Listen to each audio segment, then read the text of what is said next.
Six Flags is the largest chain of amusement parks in North America. With 13 parks in the United States, 1 in Mexico, and 1 in Canada, there is a destination at many corners of the continent. The company is known for their record-breaking roller coasters, but amongst coaster enthusiasts are also known to be a bit trashy and run down relative to other operators. In my opinion, I find Six Flags to be underrated, and a lot of what they're critiqued upon isn't so bad. This is proven in today's list, where we'll be ranking every Six Flags theme park from worst to best. Although some of their parks are better than others, I don't think there's actually a bad park in the chain. Do take into account though, I haven't been to every Six Flags park. I've been to an overwhelming majority, but there are a few I haven't had the opportunity to visit at this point in time. But because I really want this to be a complete list, I'll be using general consensus and predictions to determine the rankings of parks I haven't been to. With that out of the way, these are the Six Flags theme parks ranked from worst to best. Number 15, Frontier City in Oklahoma City, Oklahoma. The lowest ranked park on this list isn't an inherently bad park at all. With the ride lineup they have though, it's tough competition for Frontier City, let me just say that. Diamondback is certainly their best attraction, an Arrow shuttle loop that would be filler at most parks disregarding its rarity. Otherwise, there is a decent Schwarzkopf looper, subpar wooden coaster, Vekoma family invert, but that's really all there is noteworthy for thrill seekers. With that said, the park has a Western theme that retains itself and adds a lot of charm and atmosphere to the place. Frontier City is a perfectly fine family park, but family park isn't going to cut it in this video.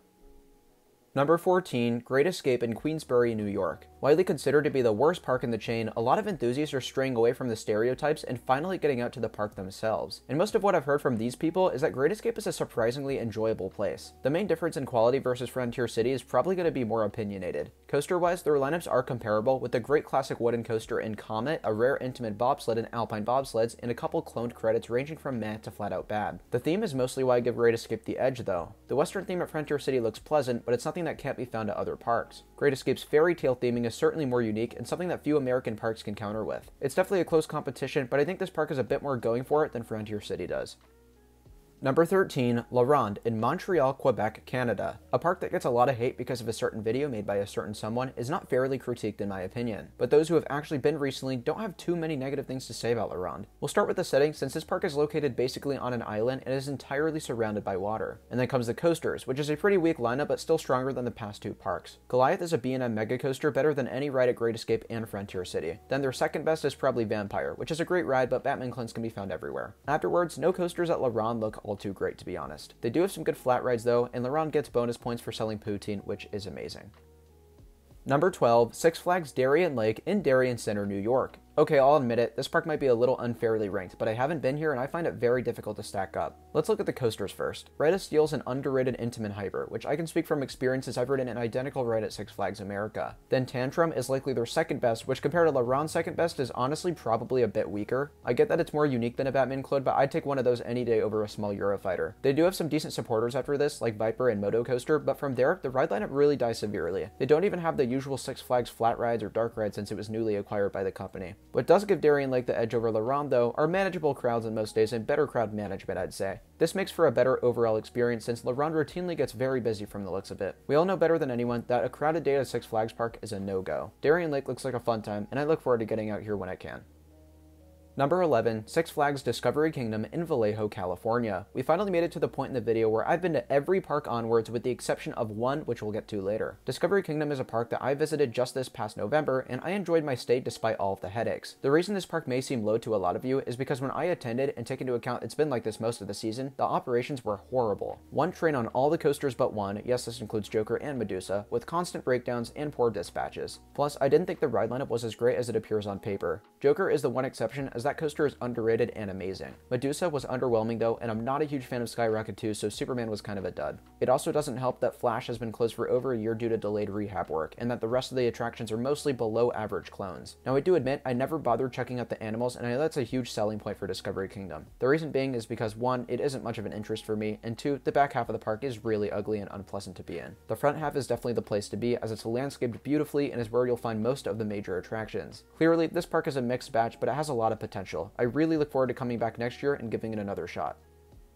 Number 10, Six Flags St. Louis in Eureka, Missouri. Possibly the Six Flags park that's forgotten the most, has gained its reputation for being pretty average and quintessentially Six Flags. But I got to check it out in September and had a great time here nonetheless. Part of the reason was because I was with some awesome people, but even the rides were enjoyable. Boss, while extremely polarizing amongst enthusiasts, is one of the most intense wooden coasters I've ever been on. I found that to be an excellent standout attraction for this park's size, but I wouldn't be opposed for an RMC to take its place since this park desperately needs some new additions. Mr. Freeze was also fantastic, as is American Thunder and probably Screamin' Eagle too, though unfortunately that was closed during my stay. The park also has a dizzying flat ride collection. Excalibur, for example, is the most intense flat ride I've ever been on and left me nearly sick by the end of it. Now that's commendable. They've also got a Star Flyer, a Super Loop, pretty typical stuff for a Six Flags park. Overall, I'd recommend you visit this park. It made for a great layover stop in St. Louis, and no doubt I'd do it again for marathons on Boss with good friends alone.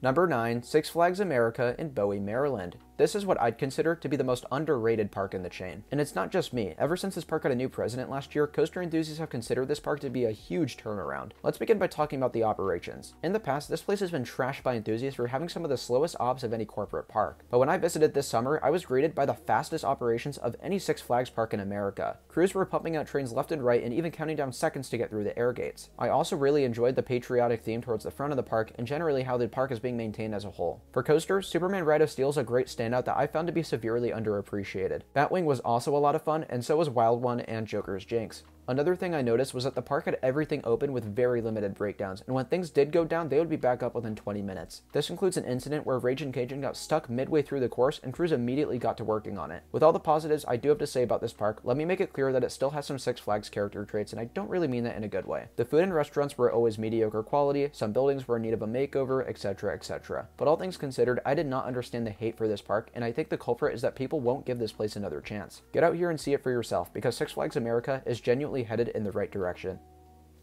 Number 8, Six Flags New England in Agawam, Massachusetts. A park I visited for the first time this summer was caught on a very rainy day, but no coasters closed. Operations were shockingly good when considering the number of trains running on their rides. Unfortunately, I can't say the same about their dispatches, but it wasn't anything that made my visit worse since there was probably 100 people there when I visited. This park does get a lot of attention for their top 2 roller coasters, otherwise known as a 1-2 punch. Wicked Cyclone was an absolutely incredible RMC with no dead spots in my opinion. Superman the Ride, though, was a bit of a letdown for me. It's still a very good coaster, but not as good as its reputation suggested. From there's a steep drop-off with Batman and Riddler being good fun, but nothing much after that. Aside from the rides, I do have to say the park itself felt Six Flagsy. Food, policies, dispatches, all could use some help. But the park did generally look nice, and there was enough here to keep you busy for a day. Six Flags New England is a park I'd love to get back to so I can get a better feel for it. Number 7, Six Flags Over Texas in Arlington, Texas. The original Six Flags theme park still holds up to this day. This park has a great charm and atmosphere with good coasters, good flat rides, and good operations. New Texas Giant and Mr. Freeze shape a pretty good 1-2 punch, Shockwave and Titan were a lot of fun, and many of the supporters caught me by surprise. So far so good over Texas, but you can't get away that easy. From what I saw, food options were limited, services were slow, and the park layout was very confusing. But still, none of these things are going to keep me away from wanting to come back. I personally think Over Texas deserves better treatment from the chain, given its attendance numbers and importance. Sorry, but Aquaman just isn't going to cut it. Matter of fact, I think Trader's Village just down the road is getting a better addition next year. Point blank, this park deserves better because it's a great time. Don't sleep on Six Flags Over Texas. Number 6, Six Flags Over Georgia in Austell, Georgia. What has always been considered an upper tier Six Flags park is one I can vouch for really enjoying. This park has an incredibly deep collection of rides. Goliath was beyond words, Twisted Cyclone packed a big punch, and that already shapes a good top 2. Then the entire supporting cast are filled with quality attractions. You've also got Monster Mansion, which is a fantastic dark ride, but if that doesn't do it for you in the non-coaster department, they have a Justice League, Giant Discovery, and several rides for families. It's also a beautiful park, very green, very nicely shaded, but since it's Georgia, this comes with humidity. One of the things I saw here that I wasn't so crazy about was the lack of cleanliness. This goes for many Six Flags park, but that station building for the mine train was disgusting, and there were roaches all over the queue for the antique cars. Like, I get that they're attracted to this type of weather, but you don't see that at any of the parks in Florida, not even the fun spots. Other qualities relating to the chain are there too, like poor food options and mixed operations, but the ride lineup here is so great that it overshadows all the critiques. Absolutely, this is a park I'd recommend you visit, especially if you're a thrill seeker. Number 5, Six Flags Great Adventure in Jackson, New Jersey. The second or best Six Flags park for rides packs in one hell of a lineup, but where it falls off a little is just how the park is run in general. And I don't mean that as in the park is ugly, because it's mostly pretty nice looking. I'm talking about operations, customer service, arbitrary policies, all of which are some of the worst in the chain, I think. But okay, there's a couple negative aspects. Can they be forgiven by the coaster collection? Absolutely yes. The coaster lineup here is balanced in all areas. At the top, you got El Toro, which is arguably one of the greatest wooden coasters in the world, and King Dakar, the current record holder for tallest and second fastest coaster on our planet. Plus, there's the all-new Jersey Devil coaster, Nitro is loads of fun, and there's a batch of non-coasters to satisfy your appetites as well. I had a pretty good experience here in 2020, but passed up on a visit in 2021 since El Toro and Jersey Devil were both down for the day, not to mention some other problems they've been having lately. lately. So next year, I'm hoping things are more under control so I can give this park another shake. Because if one thing's for sure, those coasters are going to be enough to draw anyone back.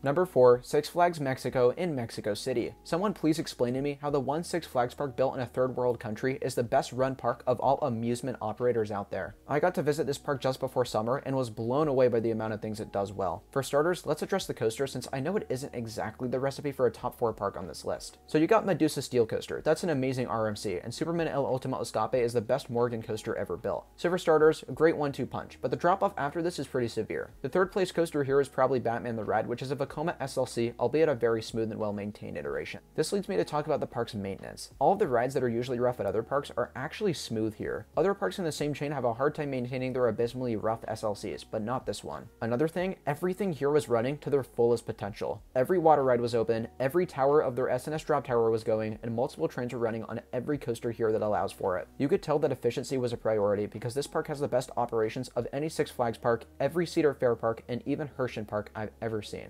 Lastly, this was a gorgeous park with wonderful employees despite the language barrier. Yes, this park has a somewhat lacking coaster limit for such a high spot, but everything else is a 10 out of 10 here. I was tempted to move Six Flags Mexico higher, but the last park on this list I haven't been to receives too much positive attention for me to do that.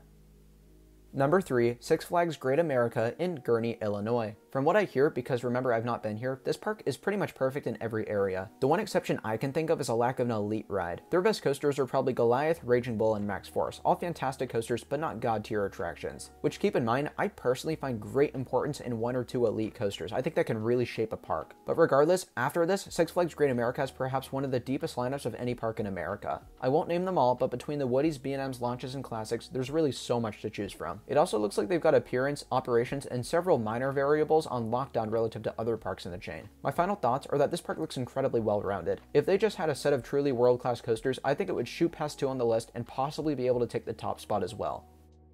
Number 2, Six Flags Fiesta, Texas in San Antonio, Texas. Where do I even begin with this place? Because Fiesta, Texas is about as close to a perfect amusement park as it gets. Let's go down the line one by one. Coasters, check. Iron Rattler is outstanding, Wonder Woman is crazy intense, Superman is a work of art, plus the supporting cast is great. There isn't a single dull coaster here. Non-coasters? Also check. Unique Dark Ride, Giant Discovery, world-class log flume, various themed flat rides, great stuff. Appearance? Don't even get me started on appearance. What other Six Flags park is encased by a quarry wall with waterfall shooting down the side? Lastly, operations. Seriously some of the best in the chain from what I saw, at least when I visited in late 2020. And it only gets better with the bright future it's got planned, including a new dive coaster, ride renovations, and more theming. Thinking about my time here, I love this park to death, and it crushes all of its competition in the state of Texas.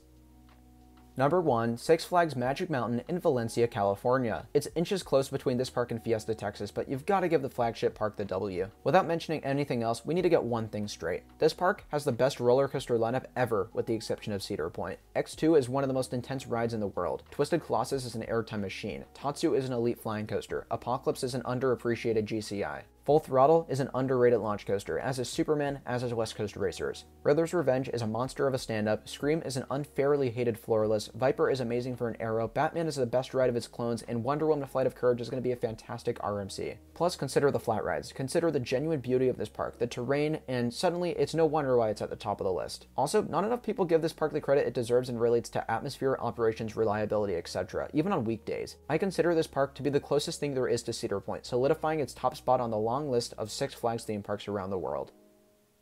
With that, thank you all so much for watching today's video. Six Flags parks all across North America offer their own unique characteristics and their own unique strengths. I think people need to let go of the comparisons unless it's positive. Give Great Escape, Six Flags America, La Ronde all a chance, and continue praising Magic Mountain, Fiesta, Texas, and Great America because that's what they deserve. The last thing I'll say is if you wish to support the channel, please consider giving it a like and subscribing down below, and also feel free to comment your rankings as well. Again, thank you all so much for watching, and I'll see you very soon. Bye guys.